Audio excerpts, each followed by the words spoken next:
ಸಂಭವೆಯ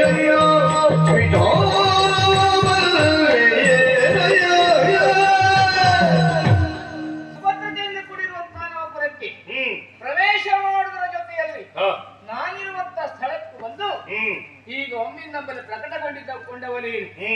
ಹಾಗಾಗಿ ನೀನೊಬ್ಬ ಸಾಮಾನ್ಯ ವ್ಯಕ್ತಿಯಲ್ಲ ಎನ್ನುವುದಾಗಿ ನಾನು ಭಾವಿಸಿಕೊಂಡಿದ್ದೇನೆ.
ವಿದ್ಯಾಭ್ಯಾಸವನ್ನು ಮಾಡುವುದಕ್ಕೆ ಗುರುಕುಲಕ್ಕೆ ಬಂದವನು ನಾನು.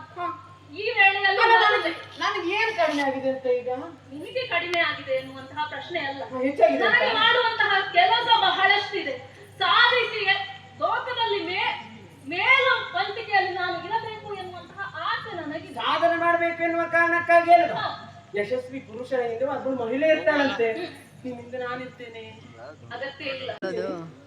ನೀನು ಹೇಗಿದ್ದಿ? ಕನ್ನಡಿ ನೋಡಿಕೋ. ಅದೇ ನಿಮ್ಮ ಕಣ್ಣಿಗೆ ಕಾಣ್ತದೆ. ಒಬ್ಬಳು ಹೆಣ್ಣಾಗಿ ಕಾಣಿಸ್ತಾ ಇದೆ. ಈ ಗಂಡಸ ಹತ್ರ ಮಾತಾಡೋದು ಬಹಳ ಬಿಗ್ ಉಂಟು. ಹಾಗಲ್ಲ ಮತ್ತೆ ನೋಡಿದಕ್ಕೆ ನಾವು ಚಂದ ಇಲ್ವಾ? ಸೂಪರ್ ಇದೆ. ನಿಮಗೆ ಚಂದ ಅಂತ ಅನಿಸಿದ್ರೆ ಸಾಕು. ಬೇರೆಯವರಿಗೆ ಚಂದ ಕಟ್ಟಿಕೊಂಡು ನಿನಗೆ ಆಗುದೇ? ಹಾಗಿದ್ರೆ ನೇರವಾಗಿ ಹೇಳ್ತೇನೆ. ಏನು? ನನ್ನ ಶತ್ರುವಿನ ಸ್ಥಾನದಲ್ಲಿ ಬಂದು ಹೋರಾಟವನ್ನು ಕೊಟ್ಟವ ಅವ. ಅವನ ಪಕ್ಷದಲ್ಲಿ ಬಂದು ನಿಂತುಕೊಂಡು ಅವನಿಗೆ ಸಹಕಾರ ಕೊಡುವವ ನೀನು. ನಿನಗೆ ನನ್ನ ಪರಿಚಯ ಹೇಳುವ ಅಗತ್ಯ ಅಲ್ಲ. ಮಾಡಿದ ಪಾಪಕ್ಕಾಗಿ ಕೊಲ್ಲುವುದಕ್ಕೆ ಹೊರಟದ್ದು. ಮಾಡಿದ ಪಾಪ ಸಾಯಲಿ, ನಿನ್ನ ಪ್ರಶ್ನೆಯೂ ಸಾಯಲಿ. ನಿಮಗೆ ಉತ್ತರ ಕೊಡುವುದಲ್ಲ, ನನಗೆ ಬೇಕಾದ ಮಡುಹಿದ್ದೇನೆ. ಲೋಕ ಕಂಟಕನಾಗಿರುವಂತಹ ಜಟಾಸುರ. ಏನ್ ಮಾಡ್ತೀಯ ನೀನು? ನಮ್ಮ ಲೋಕವನ್ನು ಸುಡ್ತೀಯ. ಹಾವಿನ ದ್ವೇಷ 12 ವರ್ಷ ಎನ್ನುವುದಾಗಿ ಹೇಳ್ತಾರೆ. ಶಾಪ ಕೊಡ್ತೇನೆ ನಾನು. ನಿನ್ನ ಶಾಪ ನನಗೆ ಗೊತ್ತಾಗುವುದಿಲ್ಲ. ನಾನು ನಿನ್ನ ದಾರಿ ತೋರಿಸಿದ್ರೆ ಹೋಗುವನು. ಆಗುದಿಲ್ವಾ? ಇಲ್ಲ. ಹೇಗಾಗುತ್ತದೆ?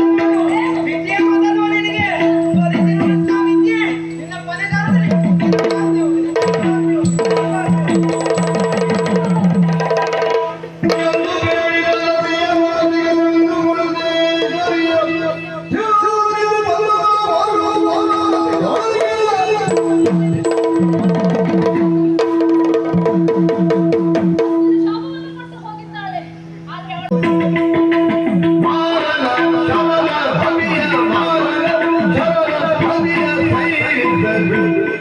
Ah